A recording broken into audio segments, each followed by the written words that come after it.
Shalom, salam harapan di dalam Tuhan Yesus Kristus. Mari pagi ini kita membaca, merenungkan, dan belajar firman Tuhan yang terambil dari 1 Timotius pasal 4 ayat 7b-8. Demikian firman Tuhan. Latihlah dirimu beribadah, latihan badani terbatas gunanya, tetapi ibadah itu berguna dalam segala hal karena mengandung janji baik untuk hidup ini maupun untuk hidup yang akan datang. Rasul Paulus mengingatkan kepada Timotius akan bahayanya pengajaran-pengajaran palsu yang mengelilingi dan ada di sekitarnya. Pengajaran-pengajaran ini berbahaya dan merisaukan. Mengapa? Karena pengajaran-pengajaran ini nampak seolah-olah baik, tetapi sesungguhnya menyesatkan dan juga jauh dari kebenaran firman Tuhan. Saudaraku yang dikasihi Tuhan, bukankah kondisi ini juga nampak di masa-masa sekarang ini? Banyak pengajaran-pengajaran yang tidak jelas, kabur, dan palsu yang muncul, yang seolah-olah baik, yang disampaikan dengan tujuan menyenangkan orang lain. Tetapi sangat disayangkan juga, ternyata pengajaran-pengajaran ini ada pengajaran-pengajaran yang tidak benar. Banyak orang kemudian menggabungkan pengajaran Alkitab dengan disiplin-disiplin ilmu lain dan didasarkan dengan logika berpikir yang tidak alkitabiah, kemudian menjadikan pengajaran itu menjadi sebuah pengajaran baru dan disampaikan seolah-olah nampak baik, tetapi sebenarnya membuat pengajaran firman Tuhan itu sendiri menjadi kabur dan tidak jelas, dan dampaknya sangat berbahaya. Kenapa? Karena ini dapat membuat perbuatan-perbuatan dosa memperoleh sebuah kompromi. Nah, saudara-saudara yang dikasihi Tuhan, sangat berbahaya hal ini bagi orang-orang Kristen yang tidak biasa terlatih di dalam pengajaran yang sehat, di dalam hidup berkenan kepada Tuhan, di dalam hidup ketaatan kepada Tuhan. Karena apa? Karena sulit. Orang-orang Kristen kemudian membedakan mana yang baik dan mana yang tidak baik. Di dalam ayat ini 1 Timotius 4 ayat 7b-8, latihlah dirimu beribadah. Saudara yang dikasihi Tuhan, kata latihan yang dipakai di sini menunjuk kepada pengertian disiplin dari seorang atlet. Latihan yang tidak muncul karena sebuah kompetisi, tetapi latihan yang dilakukan secara rutin, penuh dengan kedisiplinan, walaupun kompetisi itu belum ada. Latihan yang dilakukan bukan hanya untuk sebuah pementasan yang akan terjadi, tetapi latihan yang dilakukan walaupun pementasan itu belum ada. Orang tersebut melatih dirinya dengan tekun. Karena apa? Karena ia menyadari penuh bahwa dengan latihan maka ia akan lebih menguasai apa yang ia latih. Saudara yang dikasihi Tuhan, akhir-akhir ini saya memiliki hobi naik sepeda. Dan minggu lalu saya bersepeda dengan kelompok bapak-bapak di dalam gereja, dan kami menempuh jarak yang cukup jauh, 50 km lebih. Dan untuk pemula seperti saya itu sangat jauh.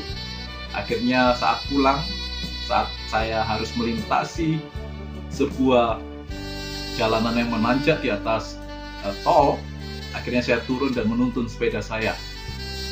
Dan setelah saya bersepeda 3 hari, saya merasakan badan saya sangat-sangat lelah.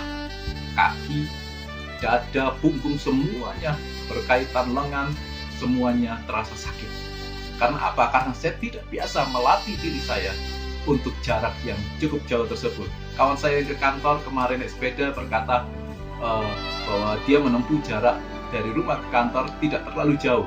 Padahal saya tahu jaraknya cukup jauh, tetapi waktu yang dia butuhkan tidak terlalu jauh. Bahkan saya memperhatikan bahwa jarak tempuh dia jika ditempuh dengan sepeda motor, maka hampir sama waktu tempuhnya dengan dia naik sepeda. Artinya dia sudah terbiasa melatih dirinya dengan bersepeda. Dan saya tahu sendiri karena di rumahnya dia memiliki banyak sepeda. Dari contoh-contoh tersebut, maka untuk kita dapat bertumbuh menjadi lebih kuat dan matang, diperlukan sebuah latihan yang disiplin seperti seorang atlet. Disinilah Rasul Paulus menginginkan agar Timotius melatih dirinya untuk beribadah dengan baik, dengan disiplin yang tinggi. Kata ibadah di sini tidak menunjuk kepada ibadah yang kita kenal setiap hari Minggu atau kebaktian-kebaktian yang kita ikuti di gereja yang penuh dengan tata acara atau liturgi, tetapi ibadah di sini memiliki pengertian kesalehan Artinya, yang ingin disampaikan Paulus kepada Timotius adalah latihlah dirimu untuk hidup di dalam kesalehan.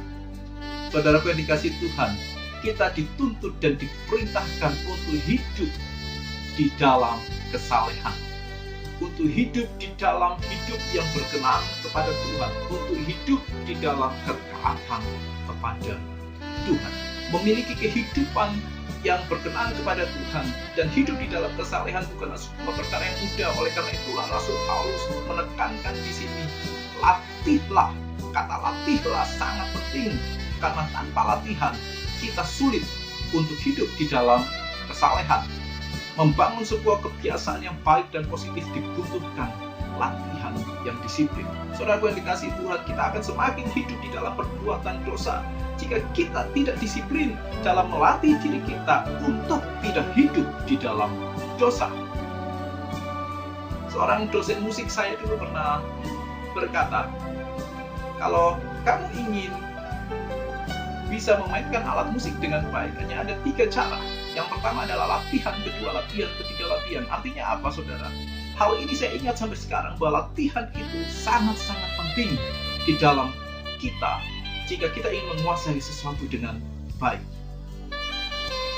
Kita seringkali merindukan sebuah pertumbuhan rohani terjadi di dalam diri kita. Tetapi sangat disayangkan banyak orang lebih menekankan kepada konten atau isi daripada kepada sebuah aplikasi. Kalau kita membaca ayat selanjutnya, maka kita akan melihat bahwa Rasul Paulus menasihatkan Timotius untuk menjadi seorang teladan.